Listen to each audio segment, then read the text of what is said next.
Friends, welcome to my YouTube channel Krisha. आज की कहानी का नाम है नाई की मूर्खता। पुराने जमाने की बात है। पाटलिपुत्र में एक सेठ रहता था। उसका नाम मणिभद्र था। वह बड़ा धनी और संपन्न व्यक्ति था। गरीबों और ब्राह्मणों को दान पुण्य करने में ही लगा रहता था। उस भी याचक उसके द्वार से निराश नहीं लौटता था।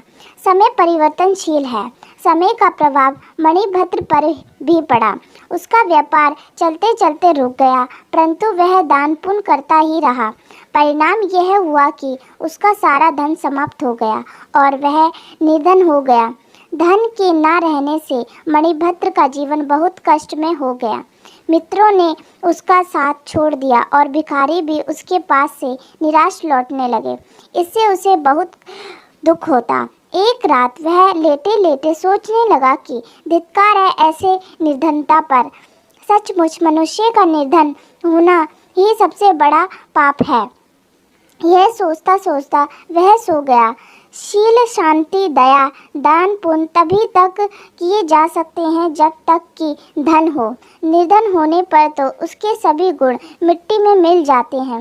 इसी प्रकार विचार करते हुए उसे अपने से भी घृणा होने लगी।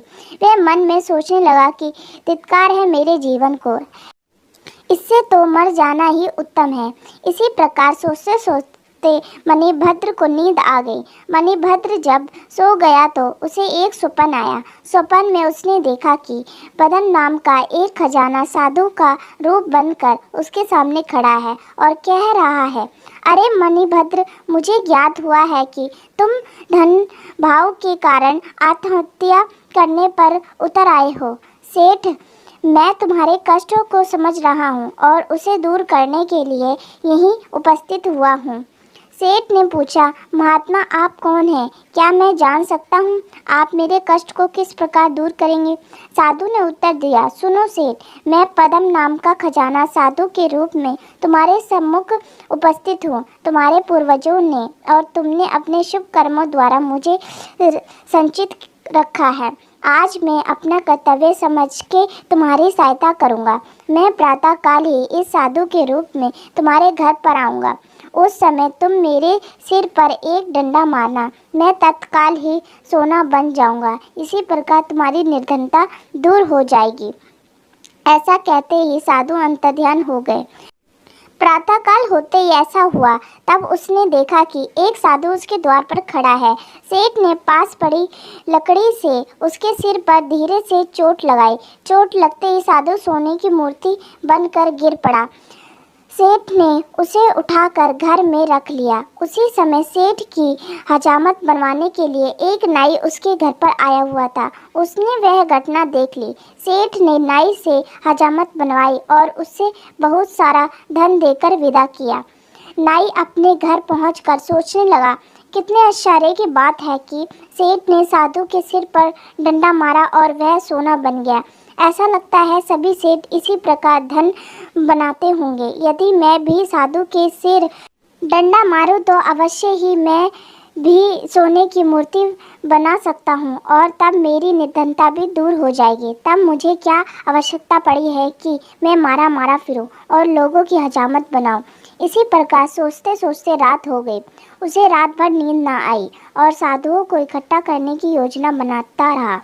जब प्रातःकाल हुई तो नाई ने एक अच्छा सा डंडा तैयार किया और उसे संभाल कर रख दिया। उसके बाद वह साधु के आश्रम में गया और सबसे बड़ा साधु के चरणों पर शीश रखकर बोला, भगवान, आज आप सब मेरे घर पर भोजन ग्रहण करने का कष्ट करें।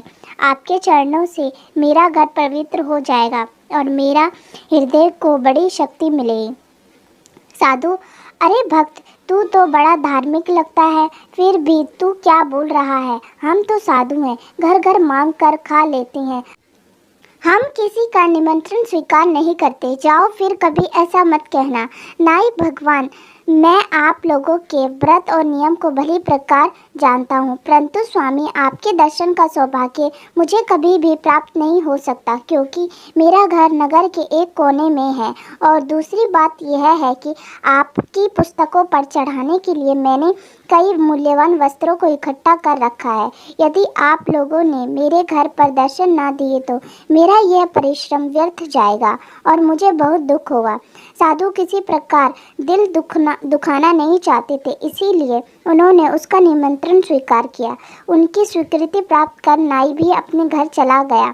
घर में जाकर उसने डंडे को फिर से देखा भाला। 10-11 बजे अपने घर के द्वार बंद करके वह फिर साधु आश्रम में पहुंचा और कई साधुओं को अपने साथ ले आया। नाई के साधु को अंदर वाले कमरे में ले जाकर बाहर का द्वार अच्छी तरह बंद कर दिया।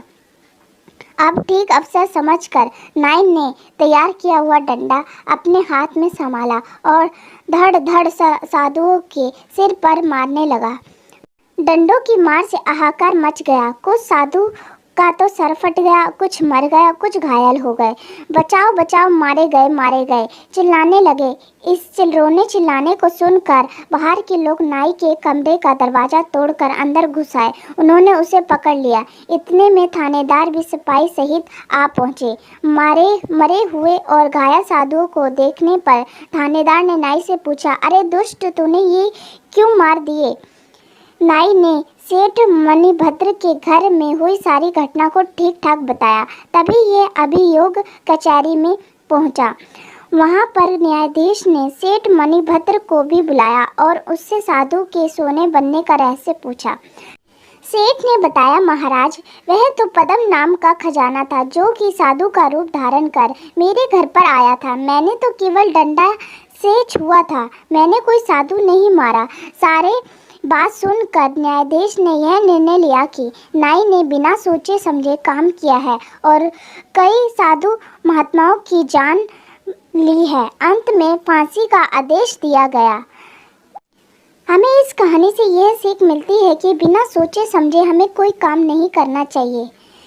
अगर दोस्तों आपको हमारी ये छोटी सी कहानी अच्छी लगी हो तो कमेंट करना ना भूलें और हमारे चैनल को लाइक करें, सब्सक्राइब करें एंड शेयर करें। फिर मिलते आपको एक और नई कहानी के साथ। Thank you so much.